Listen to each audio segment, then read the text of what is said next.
Want to chat or check messages on your Samsung phone without switching or opening apps? Here's how to turn on floating notifications for quick access.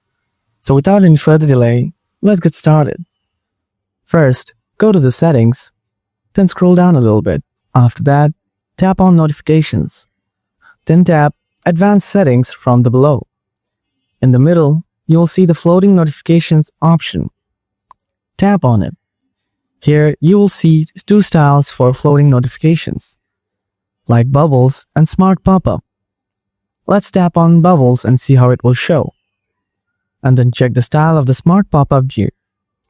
You will see the symbolic view in the middle. Now choose as you like. From here, you can turn off the floating notifications as well. To do that, simply tap on Off. That's it. Thanks for watching. If you have any questions, drop them in the comments below. I hope this video was helpful. See you in the next one.